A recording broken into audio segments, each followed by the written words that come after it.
Hey everyone, this is Anson from AnsonAlex.com, and about a month ago I conducted a workshop with a medium-sized organization here in Florida on using Google Drive in a business setting. They had just migrated from Microsoft Office to Google Apps, and specifically Google Drive, and they basically called me in for a full day to hold a workshop, and I also gave a keynote presentation on what it's like to use Google Drive in a business setting. Now this was the first one of my presentations, live presentations, that I actually video recorded, so the quality is not great in terms of the actual video capture, but the audio is pretty good, and I actually have a copy of the presentation I used, and I just want to share that with all of my viewers because I know that a lot of you are using Google Apps either for your own business or for the business that you're working with, so I think this could be some very valuable information to everybody, and I hope it helps. I'd love to hear your comments in the comment section below, and if you enjoy the presentation, I'd love a thumbs up here on YouTube, and if you want to see more technology tips and tutorials, as always, please subscribe to my YouTube channel if you haven't already. I hope you all enjoyed the presentation.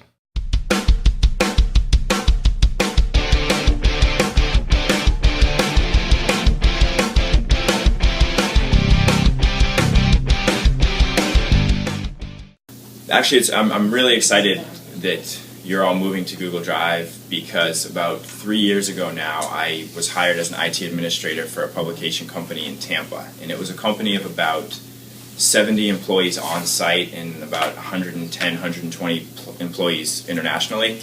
And just a couple months after I got hired, the chief information officer and myself decided to move the entire company to Google Drive, Google Apps, Gmail, same thing that you're all doing. And so I've been through this process. I actually, just in November, I moved to Fort Lauderdale and decided to break away, and I'm now just pursuing my own business.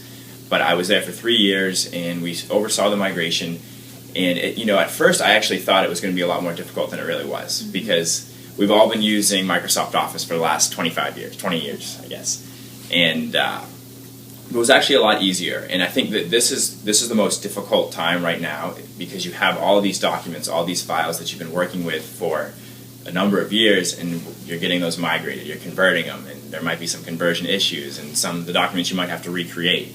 And I was telling Ken, it gets a lot easier once you are creating all of those documents within Google Drive, and you're comfortable with the system. So 6 months down the road, it's going to be much easier than it is now, and it might not even be that difficult right now either. So currently, like I said, I'm pursuing my own business. I do a lot of digital marketing, search engine optimization, publishing on the web, YouTube, and I also have a number of clients that I administer their Google Apps for Enterprise with, and I do Google Apps training. So that's kind of where I'm at.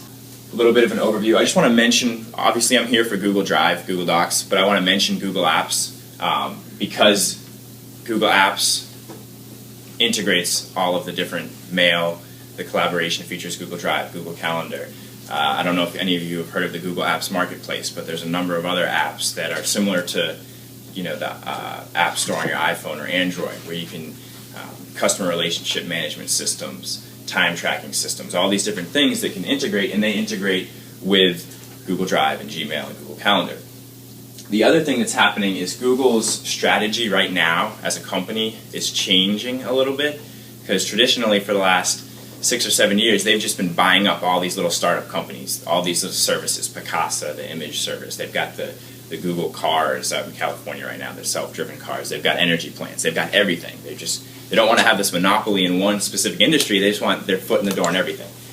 And so what they've started to do in the last year or so is they've started to integrate those services. So YouTube, they own YouTube. I don't know if you know that or not. But it used to be that you have a YouTube profile and a Google profile. And even though Google owned it, you could have separate profiles.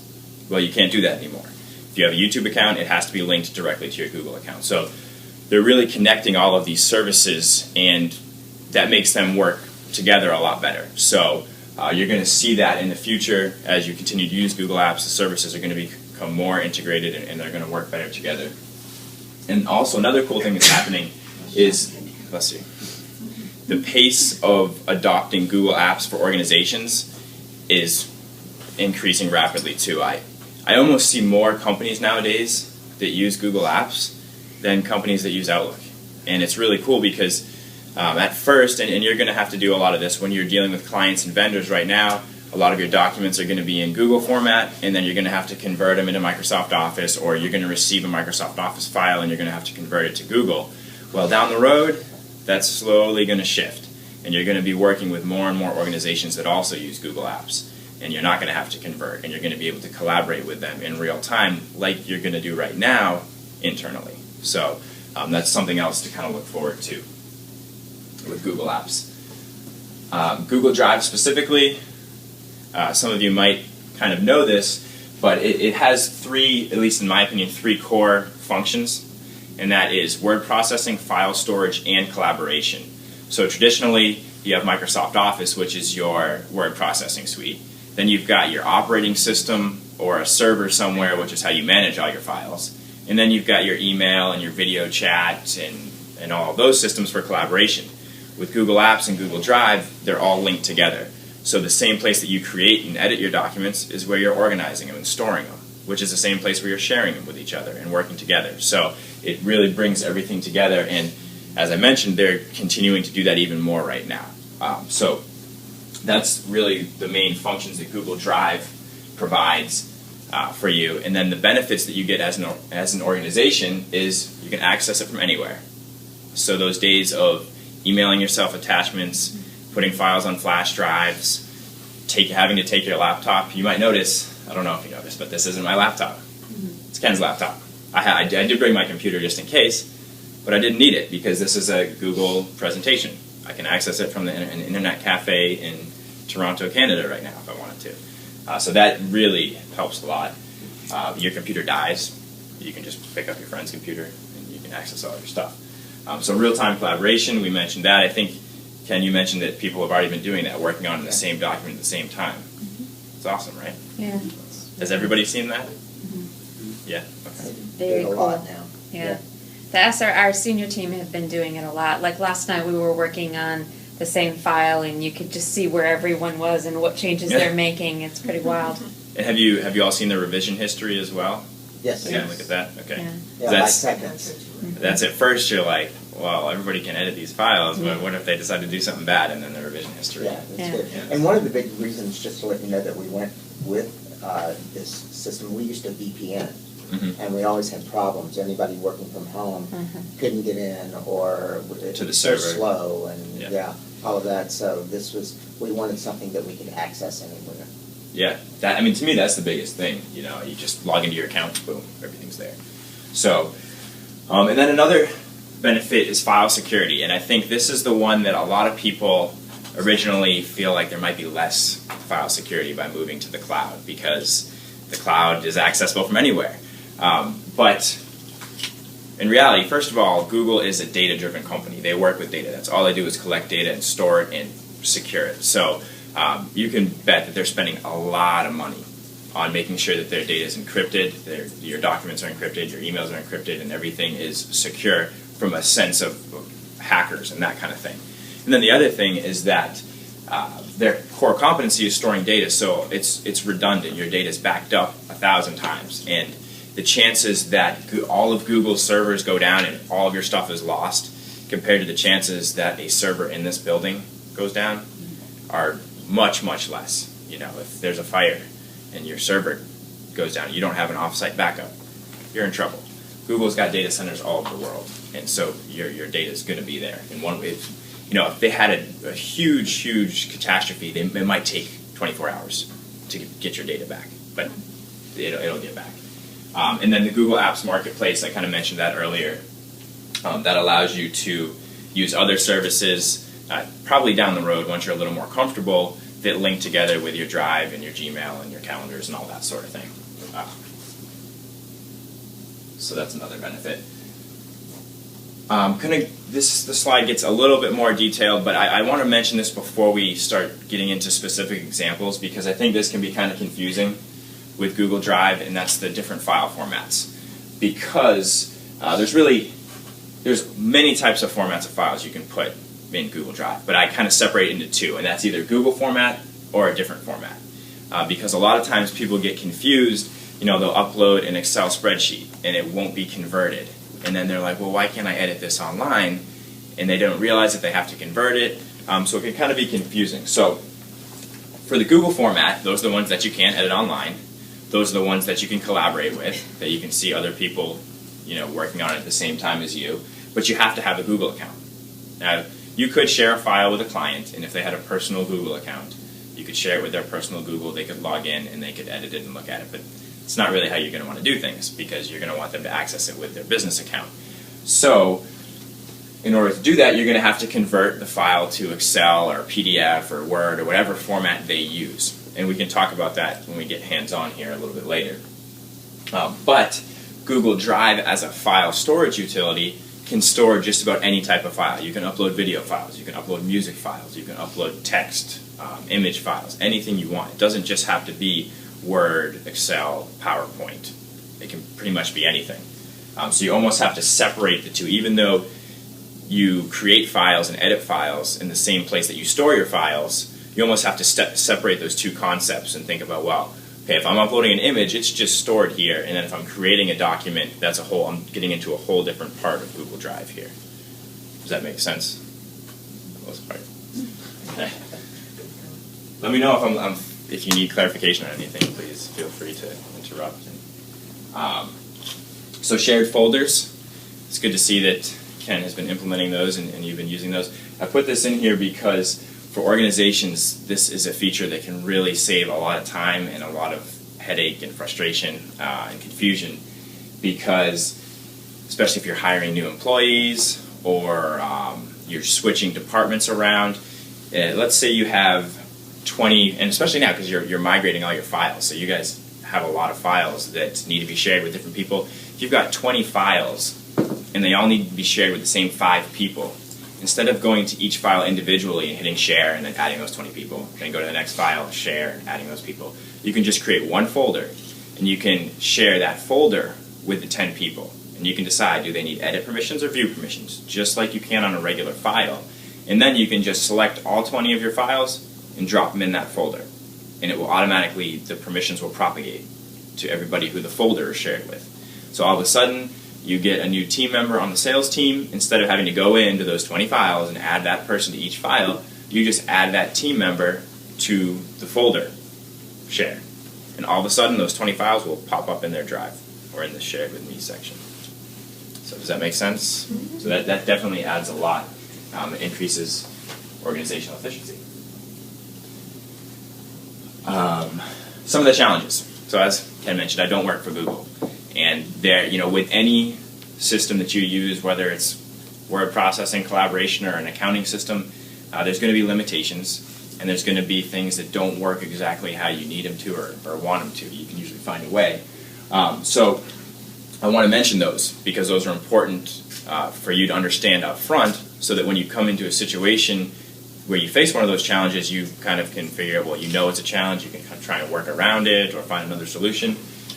So working with Microsoft Office users, I kind of debated with myself after I put that on there, because it's not really working with the users that is the challenge. It's the whole file conversion situation. And as you get used to that, it's going to become second nature. It's going to be really easy. It is for me at least, and for a lot of people I've worked with who aren't tech people.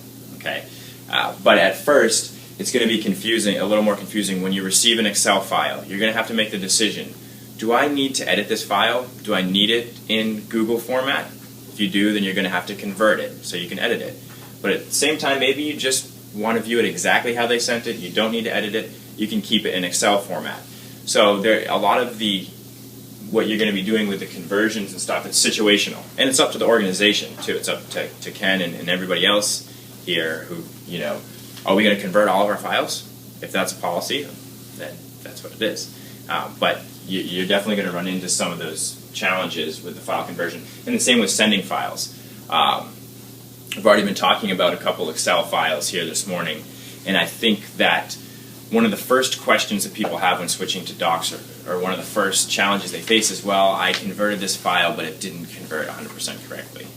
And it's not always going to convert 100% correctly. I will tell you that the files that don't have very complex formatting, if they're just, a simple, if you had like a 3-paragraph letter, it's going to convert almost 100%, probably 100%. The only time where it might be a little different is if you have a header with like a letterhead or something. The margin might be a little different. But the more complex of a file you have, the more things can get kind of messed up in the conversion. So as you work with different files, because I don't necessarily know what all of your files look like, I don't know what all of your business processes are like, but you do. And as you convert documents, you might notice every time I convert a document that has X, it gets screwed up.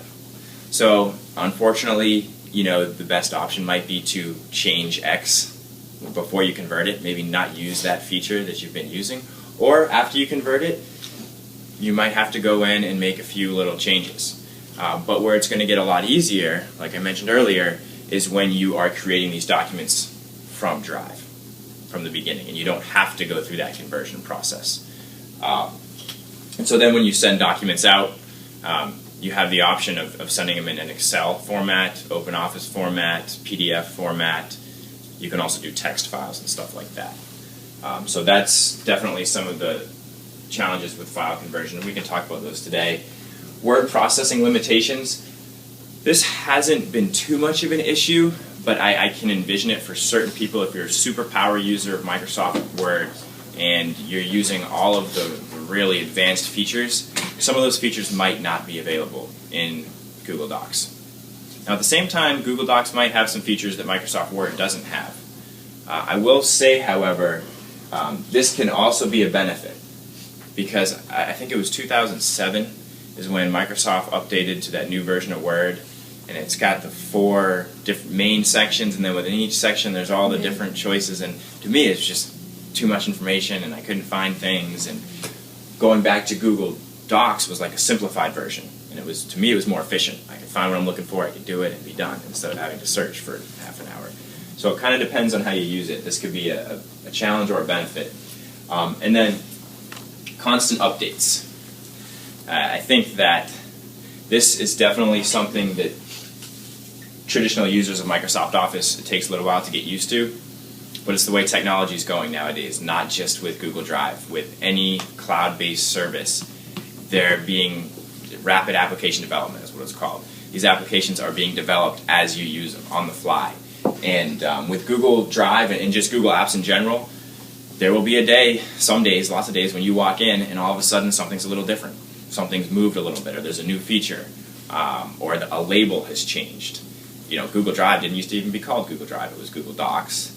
And I don't know if you've seen that activity section in Google Drive. Has anybody seen that? Mm-hmm. That used to be called Home.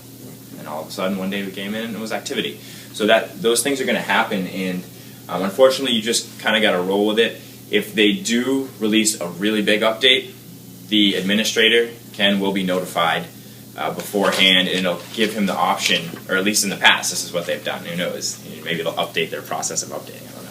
But Ken will be given the option to, let's hold off on this feature for a little while until we're ready, or let me just try it out myself and use it for a little bit. So those real big updates, there will be a little bit of time. But for the most part, the world we live in nowadays isn't the type of world where we can say, okay, in 6 months we're going to be releasing version 1.1, here are 10 pages of notes on version 1.1, and then have 5 press releases leading up to the release of this update. That's too slow. The technology is moving way faster than that. So when you use these cloud services, they're going to update at the speed that technology is updating. So just kind of be aware of that as we move through. So that it's kind of my overview, general stuff that I wanted to just get us all on the same page with. Does anybody have any questions before we get to specific things about anything we just talked about right